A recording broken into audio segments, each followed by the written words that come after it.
오늘은 구원의 은혜에 감사하자. 오늘 본문의 말씀을 가지고 구원의 은혜에 감사하자라는 제목으로 같이 하나님 말씀 나누도록 하겠습니다.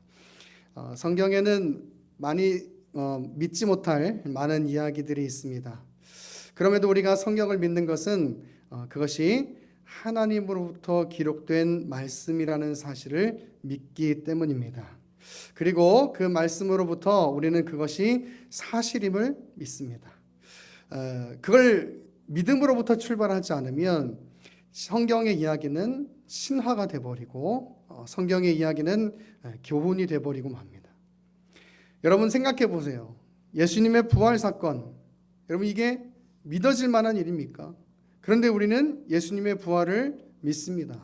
그리고 우리도 그렇게 죽은 후에 주님이 다시 오실 새하늘과 새 땅을 허락하실 그날에 우리도 그렇게 부활하실 것을 믿습니다. 여러분 이것은 우리가 성경을 하나님의 말씀이라고 믿기 때문인 것입니다.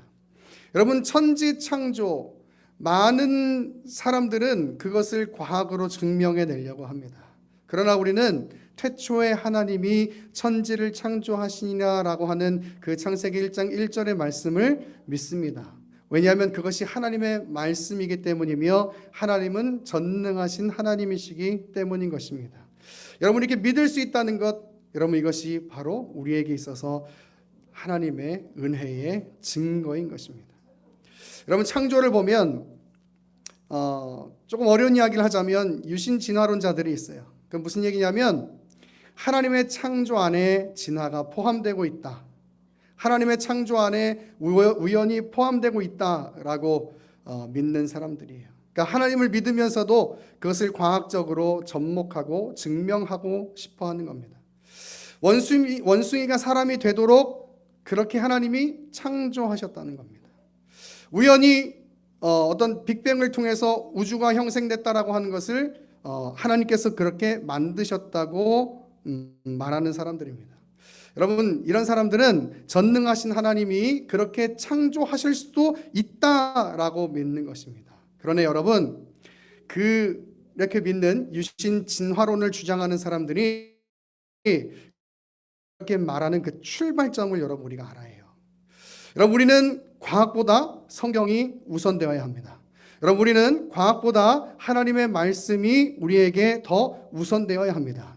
그런데 이 사람들은 과학을 전제로 성경을 맞추려고 하는 사람들이에요.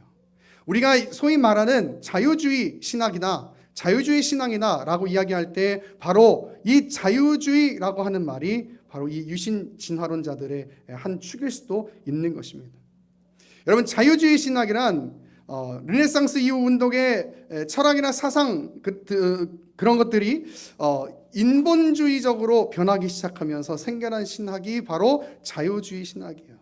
그런데 이 신학에도 이 신학에 영향을 미쳐서 교회가 너무 갇혀 있는 것 아니냐, 그래서 세상 사람들을 교회에 전도할 수 있겠느냐, 교회에 오도록 할 수 있겠느냐라고 생각하면서 과학과 성경의 접목, 그것이 사람들을 조금 더 이성적으로 납득하도록 우리의 신학을 설명할 수 있지 않겠느냐라고 시작한 것이 바로 자유주의 신학이다 그 말이에요.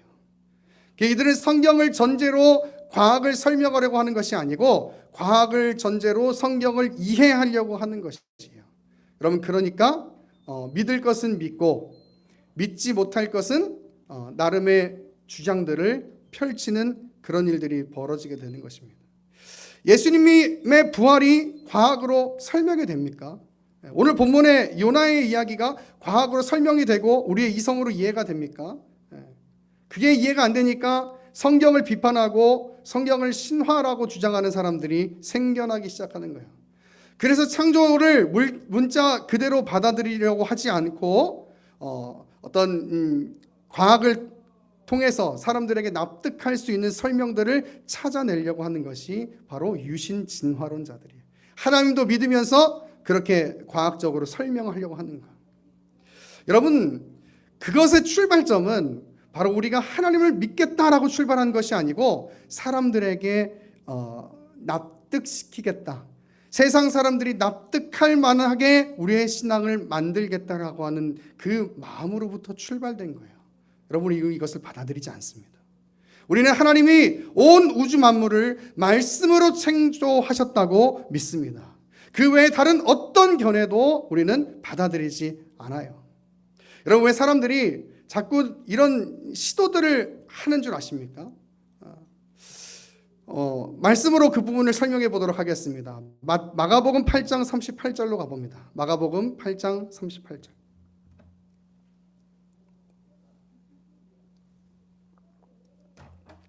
마가복음 8장 38절입니다. 누구든지 이 음란하고 죄 많은 세대에서 나와 내 말을 부끄러워하면 인자도 아버지의 영광으로 거룩한 천사들과 함께 올 때에 그 사람을 부끄러워하리라. 아멘. 복음을 말하면 부끄러워지는 겁니다. 복음을 말하면 사람들에게 납득될 수 없다고 생각하기 때문이에요. 여러분, 그냥 믿으면 되는데 그걸 하지 않으려고 하는 이유는 뭐냐면 사람들에게 자기가 이상하게 보이고 싶지 않은 겁니다. 복음이 부끄러운 거예요. 세상 사람들과 부딪히지 않고 싶은 겁니다. 자기의 신앙적 합리성을 찾아가서 사람들에게 이야기하고 싶은 겁니다. 여러분, 이런 시도를 하는 이유는 바로 그들이 복음을 부끄러워하고 있기 때문이에요. 사람들은 이해할 수 없죠. 하나님의 말씀으로 이 세상을 창조했다는 걸. 사람들은 이해할 수 없죠. 예수님께서 3일 만에 죽었다가 부활하셨다는 것을.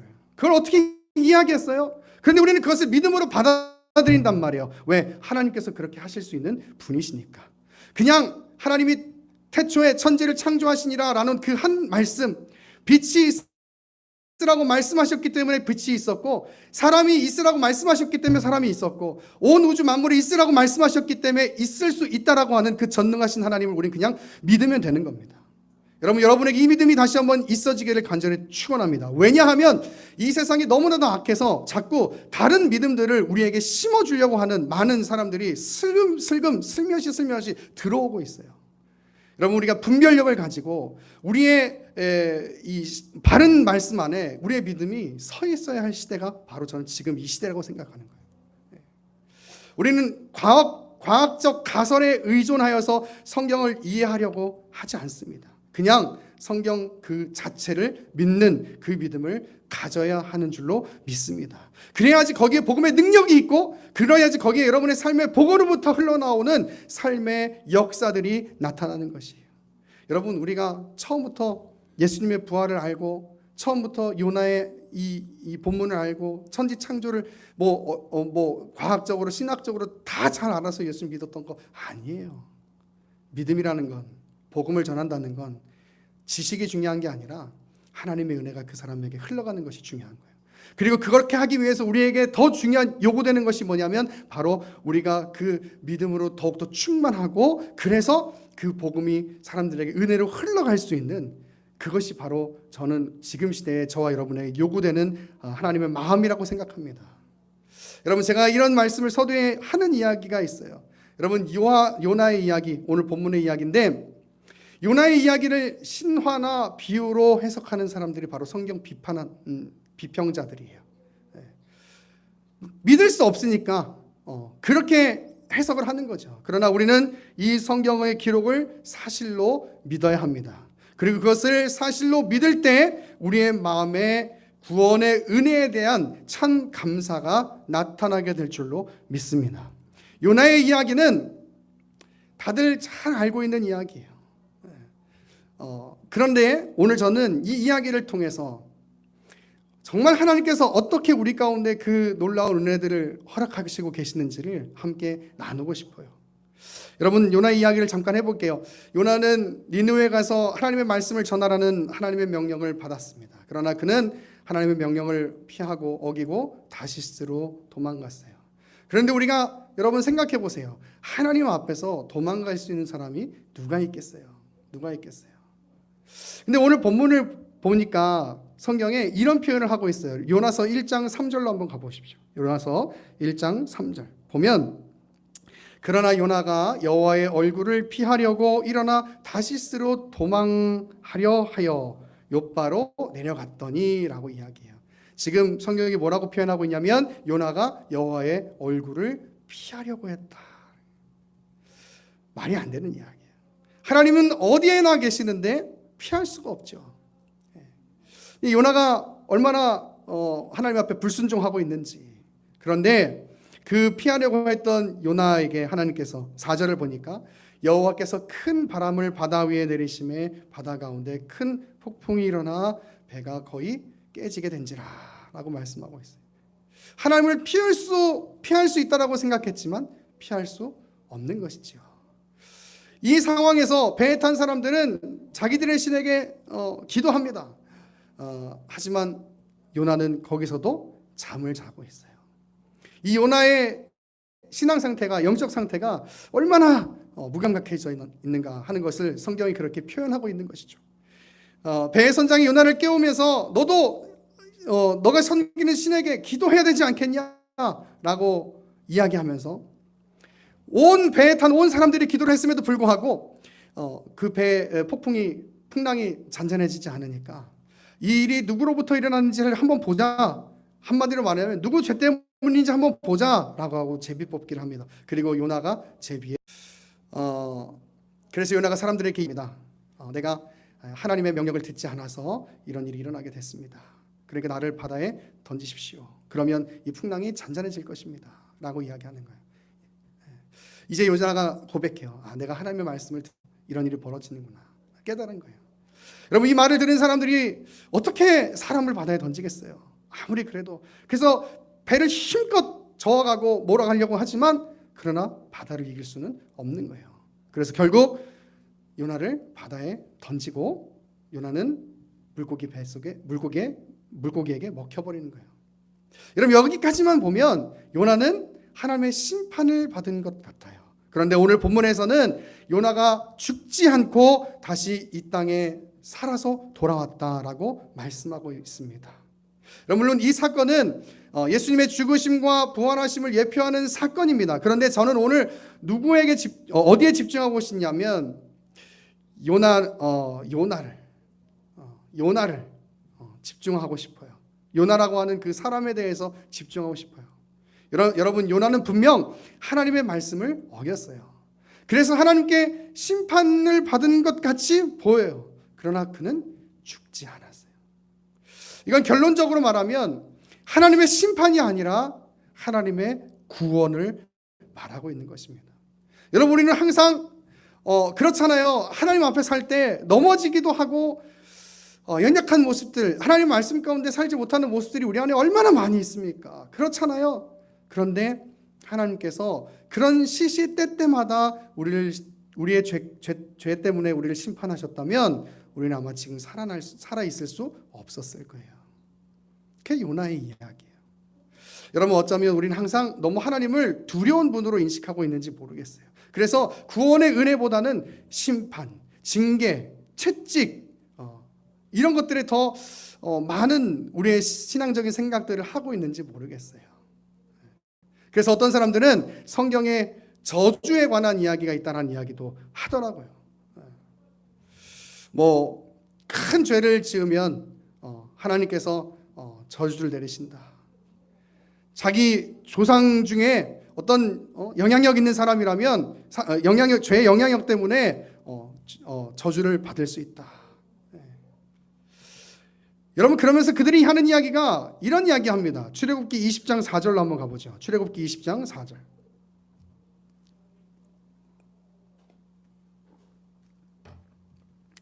십계명이 나오는 장인데 제가 읽어보겠습니다. 너를 위하여 새긴 우상을 만들지 말고 또 위로 하늘에 있는 것이나 아래로 땅에 있는 것이나 땅 아래 물 속에 있는 것에 어떤 형상도 만들지 말며 그것들에게 절하지 말며 그것들을 섬기지 말라. 나 내 하나님 여호와는 질투하는 하나님인즉 나를 미워하는 자의 죄를 갚되 아버지로부터 아들에게로 3, 4대까지 이르게 하거니와. 그래, 조상의 죄가 3, 4대까지 간다고 이야기하는 거예요. 영향이 있다고 이야기하는 거예요. 그런데 보세요, 여러분 6절에 보니까 나를 사랑하고 내 계명을 지키는 자에게는 천대까지 은혜를 베푸느니라 라고 말씀하고 있어요. 그 죄의 영향력이 3, 4대까지 간다고 말하는 거예요. 근데 하나님의 말씀을 지키는 사람은 천대까지 은혜를 주신다고 말씀하고 있어요. 여러분 한번 잘 보세요. 어떤 가정에서 1대, 2대, 3대째가 돼서 이제 예수를 믿었어요.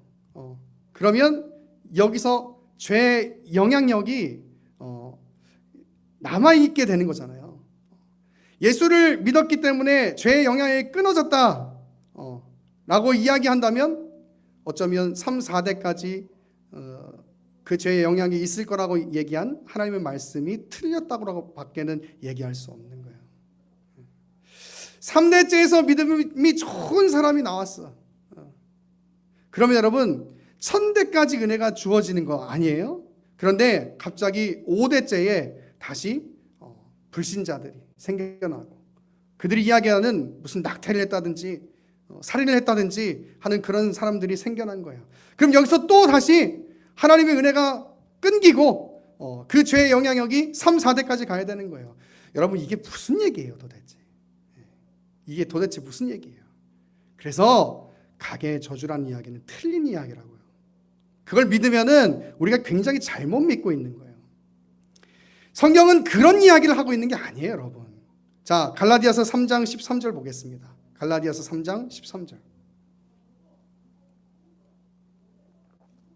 갈라디아서 3장 13절. 그리스도께서 우리를 위하여 저주를 받은 바 되사 율법의 저주에서 우리를 속량하셨으니 기록된 바 나무에 달린 자마다 저주 아래에 있는 자라 하였음이라. 아멘. 여기 뭐라고 선포하고 있냐면 우리가 받을 저주를 이미 예수 그리스도께서 다 받아주셨다, 담당하셨다고 설명하고 있어요. 문자 그대로 해석해야 될 것이 아니고 중요한 건 뭐냐면 하나님의 은혜 안에 있는 자들이 그 은혜를 하나님 안에서 누릴 수 있다라고 하는 게 중요한 거예요. 여러분 보세요. 하나님을 사랑하고 그의 계명을 잘 지키는 자에게 1000대까지 은혜를 주신다고 하셨는데 여러분 그러면 우리가 하나님의 은혜를 하나님의 계명을 잘 지키고 정말 단 한순간도 마음의 변화 없이 하나님을 사랑하면서 살았던 사람입니까? 그렇지 않잖아요. 그렇지 않잖아요. 우리가 넘어질 때가 얼마나 많고 하나님의 말씀을 못 지킬 때가 얼마나 많아요. 하루를 살면서 말씀을 보지 못할 때도 많고 하루를 살면서 기도하지 못할 때도 얼마나 많아요. 그게 우리의 모습인데 그러면 도대체 우리 안에는 어떤 영향력이 있는 거예요? 죄의 영향력이 있는 거예요? 은혜의 영향력이 있는 거예요?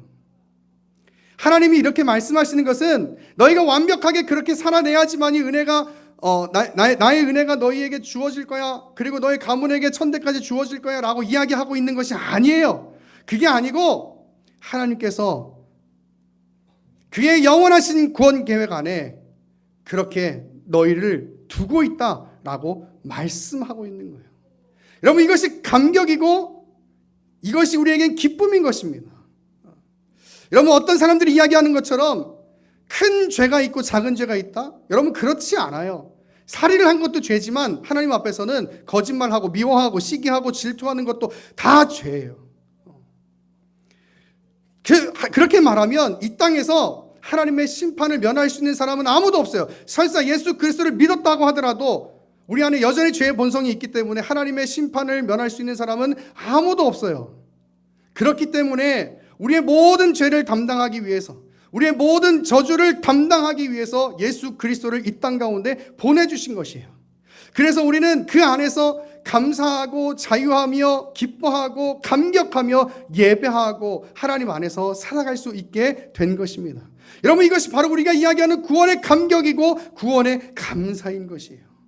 여러분 이것이 얼마나 감사합니까? 우리는 요나의 이야기를 보면서 하나님의 심판을 받았다라고 이야기하는 것이 아니고 요나를 구원해 주신 그 하나님의 놀라운 은혜를 깨달아야 할 줄로 믿습니다. 더 나아가서 우리에게도 여전히 그렇게 은혜 베푸신 하나님이 함께 하신다는 것을 다시 한번 여러분의 마음 가운데 새기시기를 간절히 축원합니다. 여러분 두려운 하나님을 섬기지 마시고 우리 가운데 은혜 베풀어 주신 하나님을 섬길 수 있는 은혜가 있기를 간절히 소망합니다. 여러분 하나님 우리의 죄를 담당하시기 위해서 우리의 죄를 없이 하시기 위해서 우리에게 예수 그리스도를 허락해 주셨어요. 죄의 영향력이 우리 안에 여전히 죄의 본성이 있지만 그 본성, 우리의 연약함, 그것을 다 아신 하나님께서 우리 스스로 하나님의 백성으로 살아갈 수 없기 때문에 우리에게 예수 그리스도를 허락해 주셨다, 그 말이에요. 여러분 같이 성경을 한번 찾아서 읽었으면 좋겠습니다. 요한복음 3장 16절부터 17절까지입니다. 제가 누차 강조한 말씀이지만 한 번 더 같이 읽어보도록 하겠습니다. 요한복음 3장 16절과 17절입니다.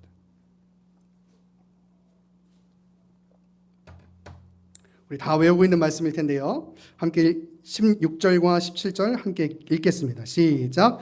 하나님이 세상을 이처럼 사랑하사 독생자를 주셨으니 이는 그를 믿는 자마다 멸망하지 않고 영생을 얻게 하려 하심이라. 하나님이 그 아들을 세상에 보내신 것은 세상을 심판하려 하심이 아니요 그로 말미암아 세상이 구원을 받게 하려 하심이라. 아멘. 하나님께서 예수 그리스도 이 땅 가운데 보내신 것은 우리를 심판하시기 위하심이 아니고 우리로 하여금 구원을 얻도록 하시기 위해서 예수 그리스도를 이 땅 가운데 보내주셨다고 말씀하고 있습니다. 여러분 그 구원의 열매가 얼마나 감사해요. 우리 예배 시간에도 참회 기도하면서 일주일 동안 우리의 삶을 돌아보면서 기도하자라고 이야기했는데 일주일 동안 우리의 삶을 돌아보면 참 하나님의 부족하고 연약했던 모습들이 많아요. 그렇죠? 우리 안에 죄의 모습들이 얼마나 많아요. 그렇잖아요. 그런데 그대로 하나님께서 우리를 그대로 두셨다면 말 그대로 어느 사람들이 이야기하는 것처럼 그 죄를 짓는 그 영향력 때문에 우리가 고통을 당한다면 여러분 우리는 늘 고통 가운데 살아야 될 거예요. 근데 성경은 그렇게 이야기하지 않아요. 성경은 우리에게 그 모든 죄로 인한 고통과 아픔, 저주 그 모든 것들이 다 예수 그리스도에게 대속되었고 그래서 우리에게 하나님께서 주신 은혜, 하나님께서 주신 감격이 있다고 성경이 이야기하고 있어요. 그리고 이게 얼마나 감사한 일인지 몰라요. 여러분 이 감사의 은혜를 누릴 수 있기를 간절히 소망합니다. 이 감사의 이 구원의 이 감격, 구원의 기쁨 이것을 누릴 수 있는 여러분의 삶이 될 수 있기를 간절히 축원합니다. 물론 그렇다고 해서 우리 안에 거룩의 의지가 사라질 수는 없겠죠. 당연히 우리가 죄와 싸우되 피 흘리기까지 싸우고 하나님 기뻐하게 할 만한 그런 믿음으로 살아갈 그 거룩의 의지를 가져야 할 것입니다. 그러나 그럼에도 불구하고 넘어지는 것이 우리이겠죠. 그래서 예수 그리스도가 이 땅 가운데 오셨다는 거예요. 여러분 그 사실을 기억하고 우리 안에 그 예수 그리스도로부터 말미암아 주어진 그 구원에 감사하며 기뻐하며 살아갈 수 있는 복된 믿음의 백성들 다 될 수 있기를 간절히 축원합니다.